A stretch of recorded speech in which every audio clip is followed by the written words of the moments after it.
신약성경 베드로후서 1장입니다. 베드로후서 1장 3절에서 4절 말씀. 신약 384페이지입니다. 자, 우리 한 목소리로 같이 읽겠습니다. 시작. 그의 신기한 능력으로 생명과 경건에 속한 모든 것을 우리에게 주셨으니 이는 자기의 영광과 덕으로서 우리를 부르신 이를 알므로 말미암음이라. 이로써 그 보배롭고 지극히 큰 약속을 우리에게 주사 이 약속으로 말미암아 너희가 정욕 때문에 세상에서 썩어질 것을 피하여 신성한 성품에 참여하는 자가 되게 하려 하셨느니라. 아멘. 아멘.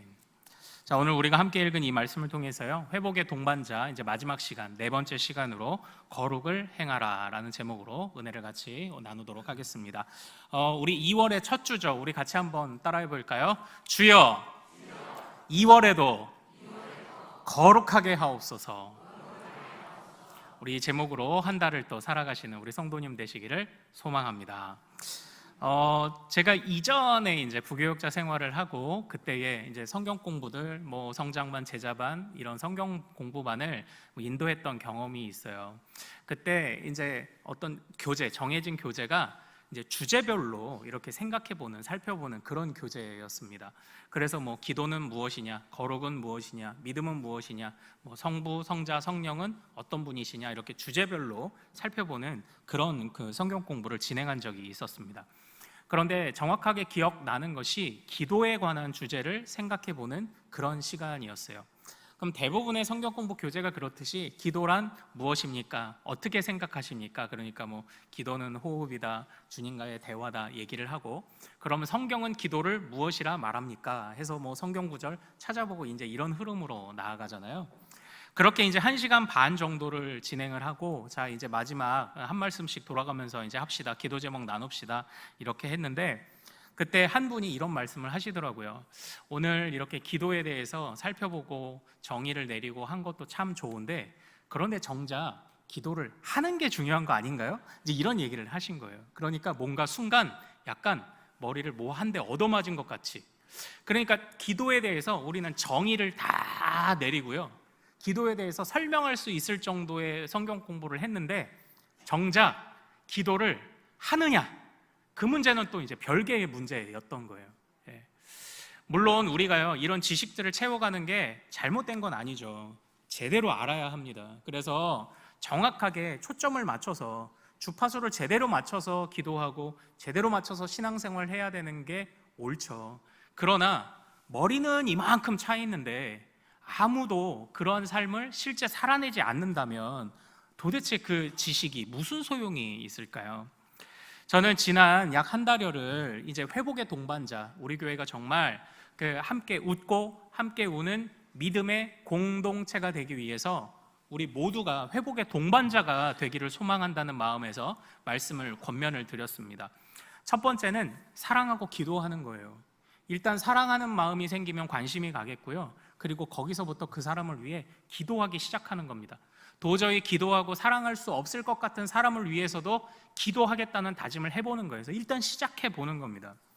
그리고 궁극적으로는 겉모습이 잘난 사람이 아니라 내면이 건강한 사람들, 그래서 목표는 어디다? 목표는 마음이었던 거예요. 우리의 마음의 변화를 위해 같이 한번 애를 써보자 말씀을 드렸고요. 세 번째에서는 아무리 우리가 힘을 내어도 정말 더 좋아지고 있고 소망이 우리 안에 없다면 이러한 기대감이 아무런 소용없다. 복음은 고치지 못할 사람도 없고 고치지 못할 상황도 없으니 복음을 신뢰하며 매일매일 힘내어 달려가자. 이제 이 권면을 세 번째 시간으로 드렸습니다. 그리고 오늘 마지막은요, 그대로 좀 살아보자는 겁니다. 그대로 좀 살아보자. 아무리 그래 사랑하고 기도해야지, 그래 마음이 변하지, 그래 복음을 신뢰해야지 하는데 요게 요 머리에서만 맴돌고 있으면 무슨 소용이 있겠어요? 실제로 그렇게 살아야죠. 실제로 그렇게 살아야죠. 그런 점에서 저는 오늘 이 베드로 후서의 말씀을 준비를 했습니다. 왜냐하면 이 베드로 후서가 우리 성도들의 거룩한 삶을 강조하는 바로 그런 성경이기 때문이에요. 먼저 이 베드로 전서와 후서의 배경을 보는 것이 좀 도움이 될 것이라 생각을 합니다. 베드로는요, 지금 이 베드로 전서 후서를 기록할 때가 베드로전서 5장에 보면 바벨론에 자기가 있다고 이야기를 했습니다. 근데 이 바벨론이라는 곳이요, 사실 베드로보다 한 5, 600년 전에 이미 멸망한 나라예요. 바벨론 포로기 있었죠. 우리가 에스라서를 배울 때 잘 배웠죠. 그런데 지금 자기가 바벨론에 있대요. 이게 무슨 말이냐면은 그 당시에 기독교인들을 박해하던 로마를 뜻하는 별칭이었습니다. 그러니까 자기만의 암호 같은 어떤 그런 은어였던 거예요. 우리들만의 비밀 암호였던 거예요. 내가 지금 바벨론에 있다, 그렇게 말하는 베드로는 지금 로마에 있는 겁니다. 그래서 우리 학자들이 말할 때 네로 황제의 박해 중에 아마 이러한 상황을 겪고 있었을 것이다라고 그렇게 이야기를 하고 있어요. 근데 베드로 전서에서는 다루고 있는 중요한 주제가 환난과 고난을 피하지 말라라는 것입니다. 왜냐? 환난과 고난을, 그리스도인이 겪는 환난과 고난을 피하지 않는 것, 그 고난을 감당하는 것이 그리스도의 고난에 참여하는 길이다라고 이야기하고 있기 때문이에요. 우리는 보통 그리스도의 고난에 참여한다라고 하면요, 어떤 장면들을 생각하냐면 고난 기간에 우리도 금식기도 해야지, 보통 요 정도를 생각을 합니다. 그리스도의 고난에 참여한다라는 것은요, 단순하게 금식하는 것만을 말하지 않아요. 그리고 특별히 우리 믿음의 선배들은요, 고난 주간에 이 금식을 오히려 금했습니다. 아니, 주님이 이미 고난을 다 받으셨는데 거기에 무슨 고난을 더 하려고 하느냐? 주님의 고난으로 충분하다.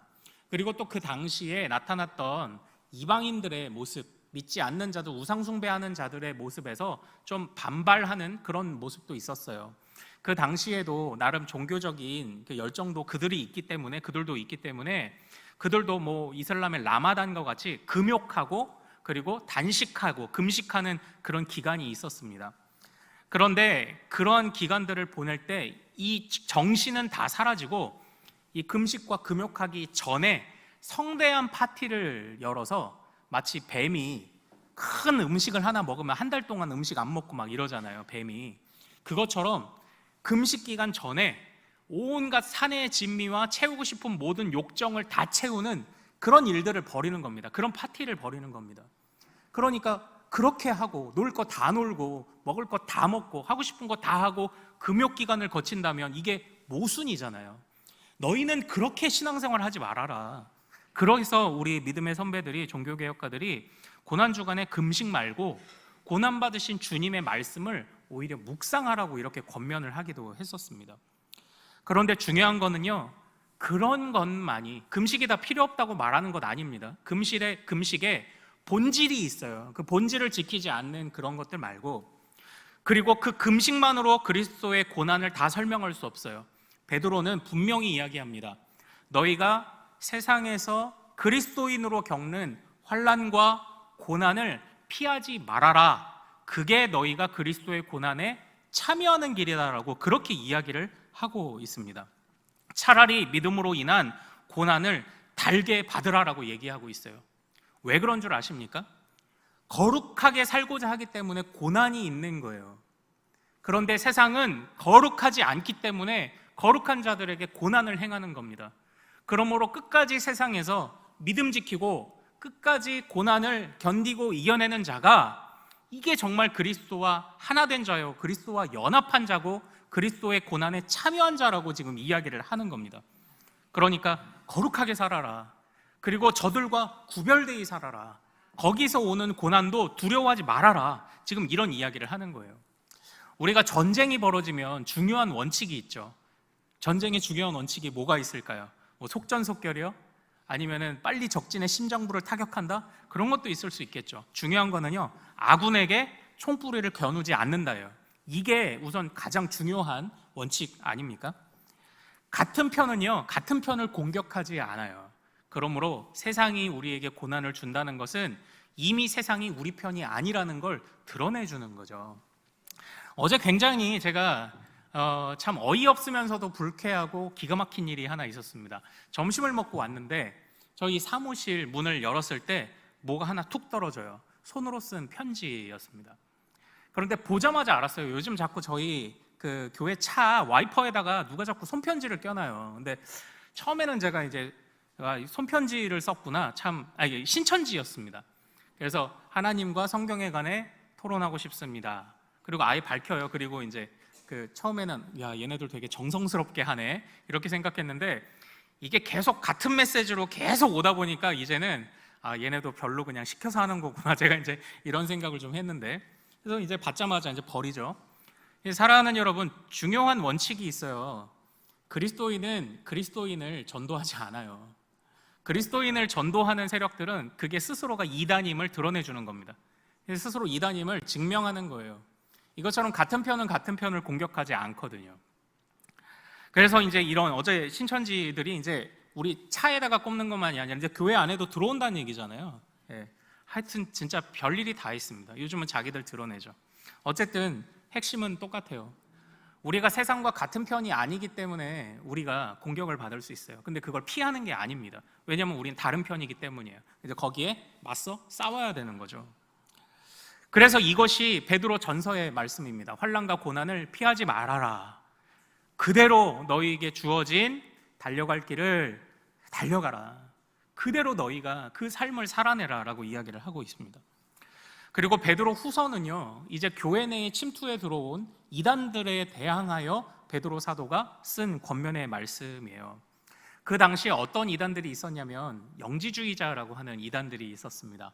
이 사람들은 영지, 하늘에 속한 영적인 지식을 소유하는 것이 참된 구원의 길이다라고 선포하던 그런 사람들이었어요. 그런데 여기만 들으면 문제가 없죠. 우리가 영적인 지식을 소유하는 게 뭐가 문제겠습니까? 그런데 자기들만이 생각하던 영적인 지식이 있었어요. 그래서 성경을 보고 이건 영적인 지식이다, 아니다를 난도질하던 사람들이 그런 사람들이었습니다. 그러다 보니까 그들은요, 구약 성경을 외면했죠. 신약 성경만 받아들였어요. 이제 그런 모습이 나타나는 영지주의자들이 또 있기도 했습니다. 그러니까 자꾸 그냥 왜곡하는 겁니다. 왜곡하는 거예요. 그리고 또 그들은요, 하늘의 것, 하늘의 지식만이 또 정말 중요하다고 말하니까 이 땅의 삶에 관심이 없는 자들이었어요. 자, 그런데 여기서 이전에 그 한 어떤 유명한 강사가 그런 얘기를 합니다. 여러분, 저는 술을 마시지 않습니다. 왜냐하면 우리 아버지가 술 취해서 난동도 부리시고 폭력도 행사하고 그런 분이어서 저는 거기 질려서 술을 마시지 않습니다. 이 세상에 술은 없어져야 한다고 생각합니다 라고 하며 이분은 술을 마시지 않는데요. 그런데 자기 큰형님 이야기를 하는데 이 세상에 술은 없어져야 한다라는 것을 큰형님도 동의한대요. 그러나 그 대처하는 방법이 좀 다릅니다.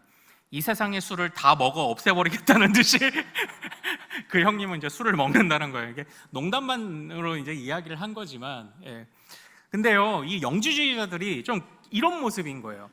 하늘의 것만 중요하고 땅의 것이 중요하지 않다고 하니까 그러면 어디 수도사로 들어가든지 운둔해서 혼자 거기서 신앙생활하고 뭐 도를 깨우치든지, 그게 아니라 하늘의 것만 중요하고 땅의 것이 중요하지 않으니까 세상에서 어떤 짓을 해도 상관없다고 생각한 겁니다. 되게 웃기죠.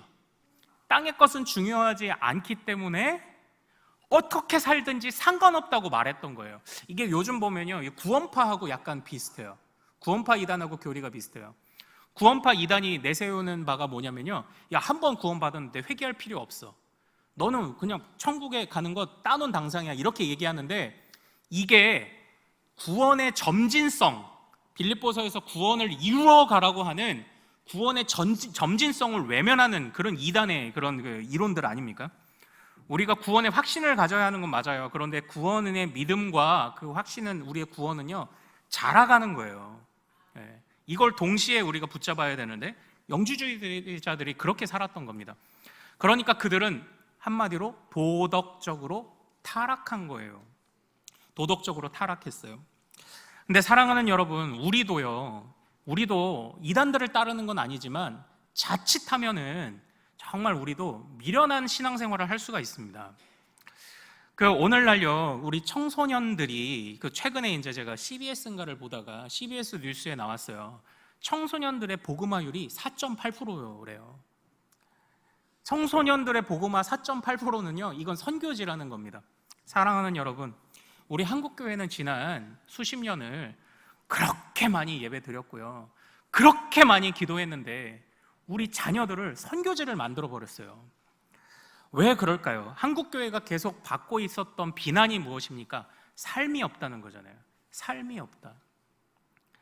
구원을 제가요 항상 그런 얘기 하잖아요. 오해하지 마세요. 구원은 우리가 궁극적으로 마지막에 천국에 들어갈 거예요. 근데 천국 들어가는 걸로만 자꾸 구원을 이해하면 우리가 허점에 빠지기가 쉽다고 제가 그런 말씀을 점점 많이 이제 수차례 드리지 않았습니까? 나는 천국을 따놓은 당상이니까 이 세상에서 어떻게 살던지 상관없어를 우리는 혹시 은연중에 말하고 있었던 것은 아닌지.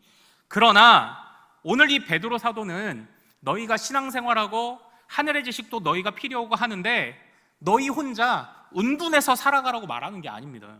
베드로 사도는요, 너희가 환난과 고난을 받아도 피하지 말아라.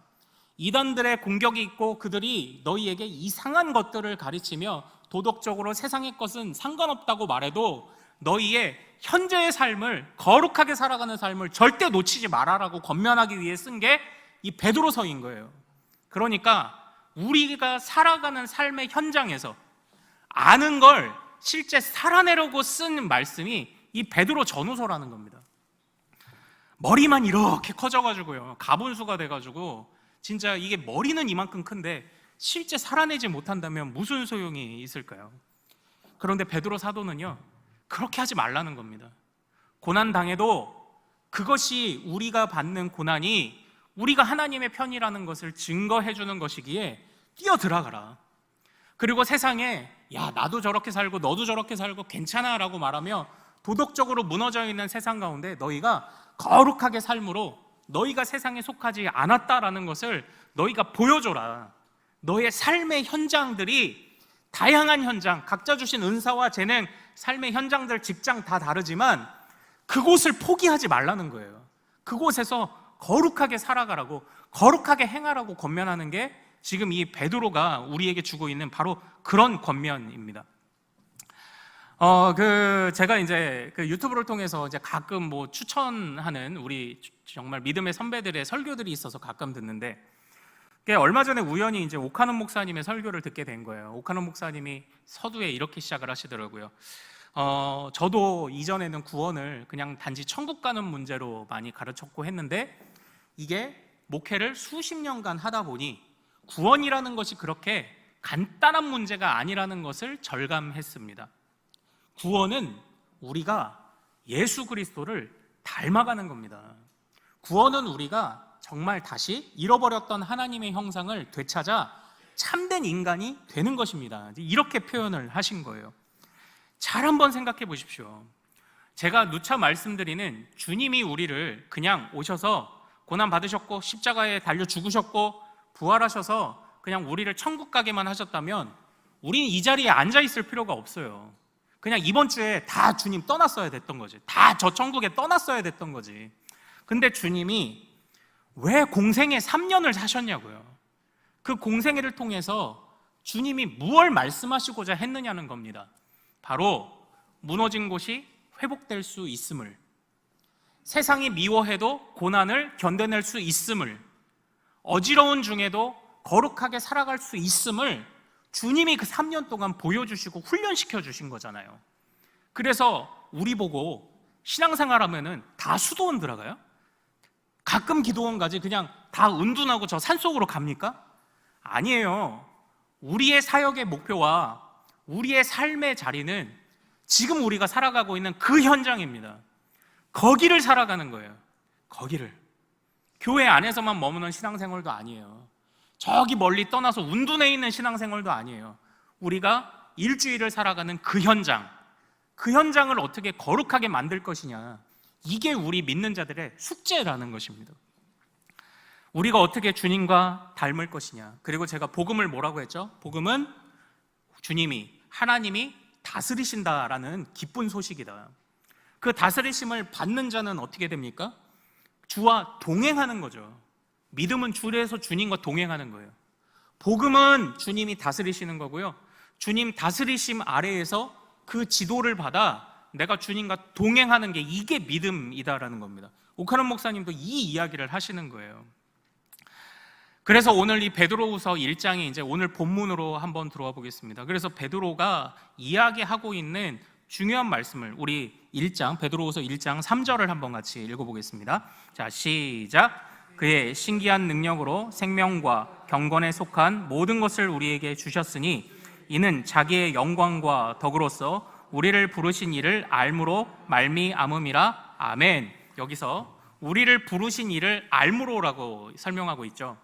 베드로는요, 그 지식이 쓸모없다고 말하는 게 아닙니다. 그러나 내 입맛에 맞게 재단하는 그런 지식 말고요, 그리고 세상과 동떨어 있는 그런 지식 말고요, 주님이 주신 지식을 참으로 가치 있게 받아들이는 자는 3절 초반에 우리 안에 역사하신, 우리에게 주신 그 신기한 능력과 우리에게 주신 이 지식이 하나가 되게 하여 실제 삶에서 거룩한 삶을 살아가는 자라고 지금 이야기를 하고 있습니다.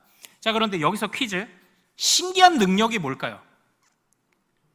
신기한 능력, 그것이 4절에 있어요. 우리 4절 한번 같이 읽어보겠습니다. 자, 시작. 이로써 그 보배롭고 지극히 큰 약속을 우리에게 주사 이 약속으로 말미암아 너희가 정욕 때문에 세상에서 썩어질 것을 피하여 신성한 성품에 참여하는 자가 되게 하려 하셨느니라. 아멘. 이렇게 되어 있어요. 여기서 그 신기한 능력은요, 4절에서는 지극히 큰 약속이라고 되어 있습니다. 그런데 이 지극히 큰 약속, 이 신기한 능력이요, 4절 하반부에서 뭐라고 이야기합니까? 우리를 신성한 성품에 참여하는 자가 되게 하는 능력이라고 이야기를 하고 있어요. 결론적으로 말하면 이 신기한 능력과 이 지극히 큰 약속은요, 오순절 성령 강림 때 모든 백성에게 충만히 부어졌던 성령 강림을 의미해요. 베드로가 오순절 설교를 누가 했죠? 베드로가 했습니다. 베드로에게 있어서 큰 능력의 사건, 그리고 심령의 변화를 일으켜주는 것은 거의 대부분 성령 강림을 의미해요. 그러니까 지금 베드로가 뭐라고 말하고 있는 겁니까? 너희가 알고 있는 이 거룩한 지식들이 우리 안에 거하시는 성령과 만나 우리가 신성한 성품으로 변화되어 그것을 보이신 주님께 참여하고 그리고 그대로 살아내는 것이 너희에게 맡기신 이 땅에서의 사명이라고 지금 이야기를 하고 있는 겁니다. 그래서 환난과 고난을 피하지 말라. 그래서 이단들과 같이 그렇게 생각하며 그렇게 허랑방탕하게 살아가지 말라, 이렇게 이야기를 하고 있어요. 자, 머리만 채우는 사람을 베드로가 뭐라고 말하는지 우리 베드로후서 2장 12절로 한번 가보겠습니다.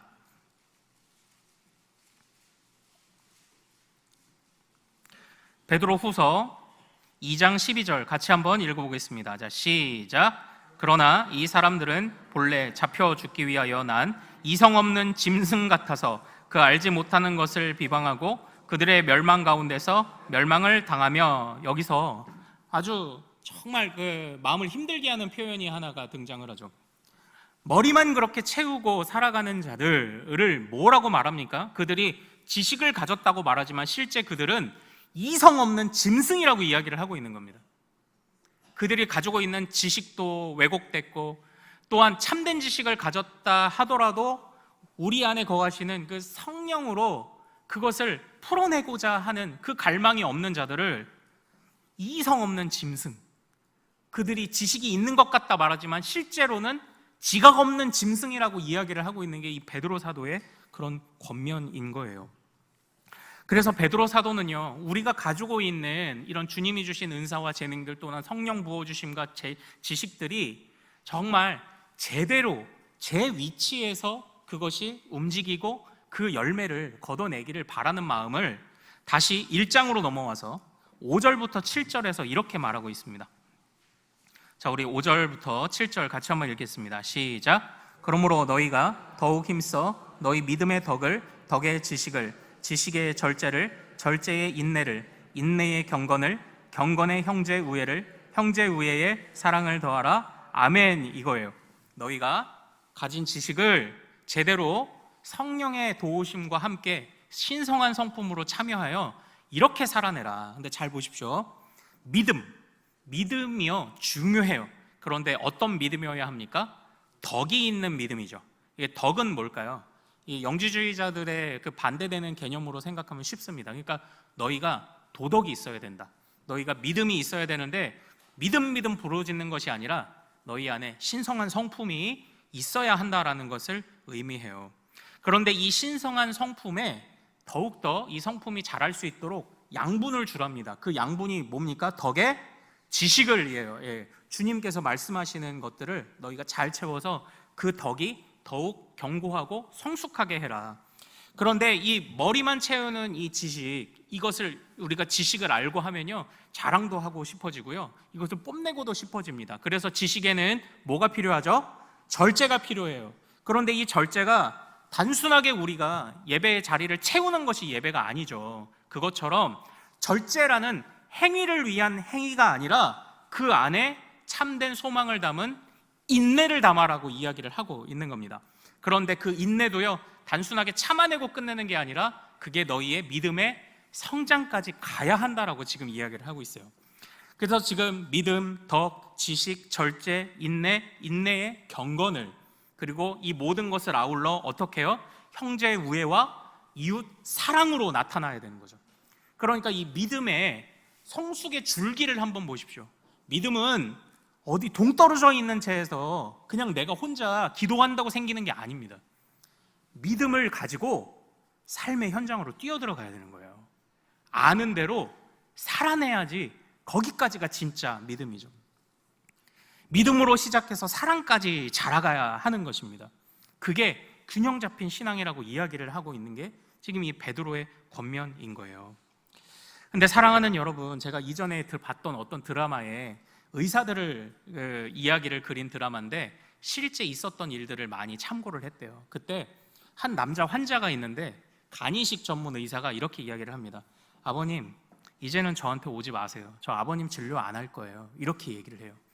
이유를 들어보니까 이분이 첫째 딸한테서 간이식을 받았습니다. 그런데 또 술을 먹고 왔어요. 그래서 상태가 안 좋아져서 둘째 딸한테서 간이식을 또 받았습니다. 그런데 또 술을 먹고 와서 간경화가 생긴 거예요.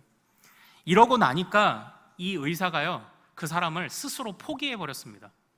의사가 아무리 좋은 진단을 내려도 따르지 않는 환자를 데리고 갈 수는 없어요. 아무리 좋은 처방을 내려도 따르지 않는 환자를 데려갈 수는 없어요. 저는 한편으로 그 장면들을 보면서 주님의 마음도 혹시 그러시지는 않을까 하는 생각을 해보았습니다. 아무리 좋은 것을 주셔도 우리 안에 성령을 부어주시고 우리 안에 신성한 성품 가질 수 있도록 정말 모든 것을 주셨음에도 그 가치를 알지 못하는 자들에게 하나님이 과연 그것을 정말 뺏어가시지는 않을까, 포기하시지는 않을까, 그런 염려가 좀 생기더라라는 거죠. 그 장면을 볼 때 그런 마음이 좀 들었습니다. 사랑하는 여러분, 결국은요, 우리가 아는 대로 살아내는 거죠. 거룩하게 살아가는 겁니다. 거룩을 행해야 됩니다. 그게 진짜 아는 것이겠죠. 이제 우리 공동체의 이야기를 좀 하고 마치도록 해볼게요.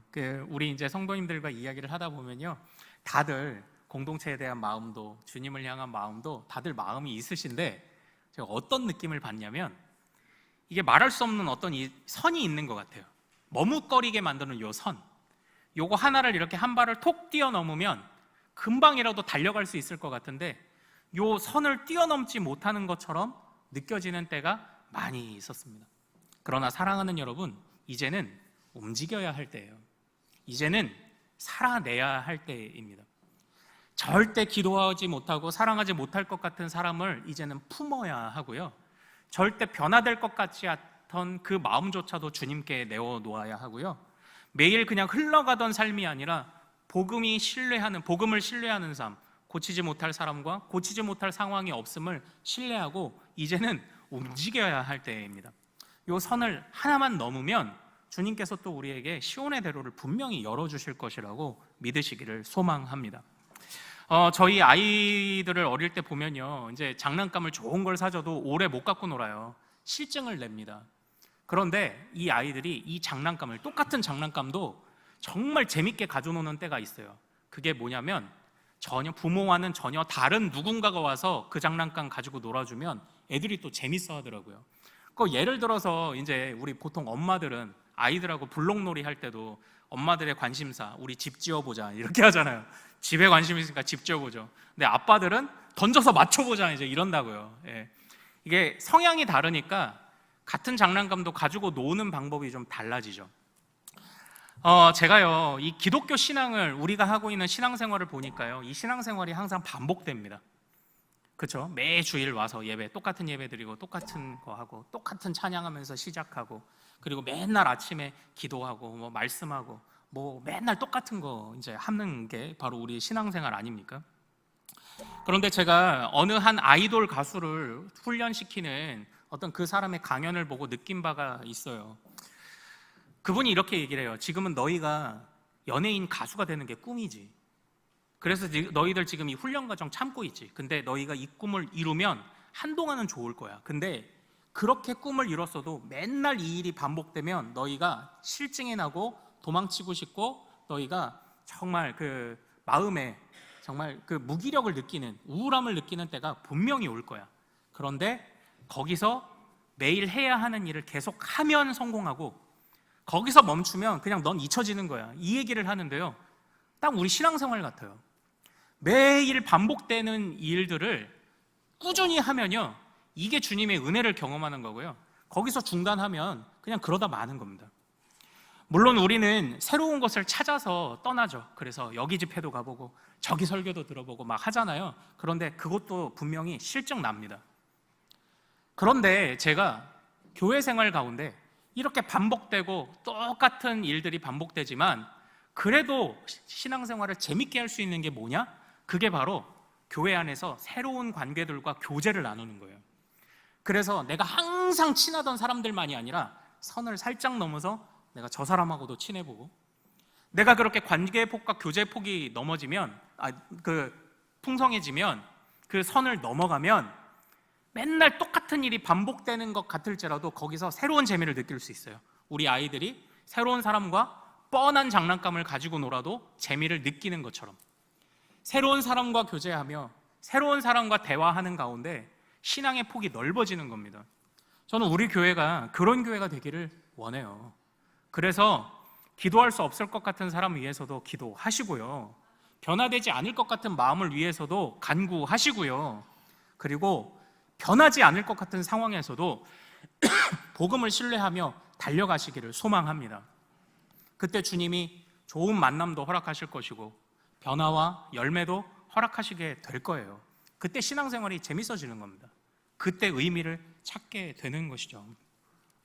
베드로 사도는 베드로전서 1장에서 흩어진 나그네들에게 편지한다라고 말을 하였습니다. 이 흩어진 사람들이 디아스포라라고 하는 사람들이에요. 유대인을, 가나안을 떠나 사는 사람들입니다.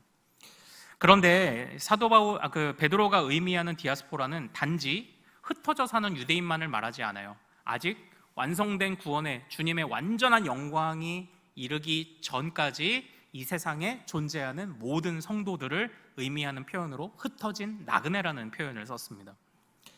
흩어진 나그네들이 살 길이 뭔가요? 뭉치는 겁니다. 흩어진 나그네들은 뭉쳐야 돼요. 뭉쳐서 서로가 거룩한 삶을 살아낼 수 있도록 서로 권면하고 이끌어주고, 그러면서 함께 이 거룩한 삶을 살아내는 겁니다. 거룩한 삶을 살아내는 게 목표인데 우리 혼자는 힘이 없기 때문에 이걸 같이 하도록, 그래서 나그네는 뭉쳐야 돼요. 그래서 주님이 우리를 공동체로 부르신 겁니다. 사랑하는 여러분, 이제 우리 교회도 우리 가정도 또 그렇게 또 성숙하고 좀 변화되기를 원합니다. 행동하고 움직이는 믿음이 되기를 원하고요, 그리고 이러한 마음들이 모이고 모여서 우리 교회를, 우리의 삶의 현장들을, 우리 가정을 치유하는 역사로 올 한 해 우리가 정말 주님의 이 귀한 은혜를 경험하는 그런 또 한 해가 되기를 소망합니다. 하나님께서 우리의 마음을 바꾸시고 삶의 여러 형편들을 바꾸어 주실 줄 믿습니다. 우리 같이 찬양하며 기도할까요? 우리에겐 소원이 하나 있네, 우릴 사용하소서.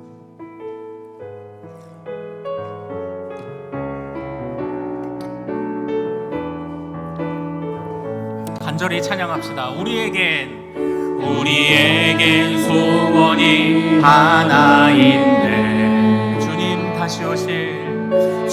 다시 오실 그날까지 우리 가슴에 새긴 우리 가슴에 새긴 주의 십자가 사랑 나의 교회를 사랑케 하네. 주의 교회를 향한 우리 마음, 주의 교회를 향한 우리 마음, 희생과 포기와 가난과 고난 하물며 죽음조차 우릴 막을 수 없네. 우리 교회는 이 땅에 임하 교회를 교회되게 예배되게 우릴 사용하소서. 진정한 부흥의 날 오늘 임하도록 우릴 교회를 교회되게 교회되게 예배되게 우릴 사용하소서. 진정한 부흥의 날 오늘 임하도록 우릴 사용하소서. 성령 안에 예배하리라. 성령 안에 예배하리라. 자유의 마음으로 사랑으로 사역하리라. 사랑으로 사역하리라.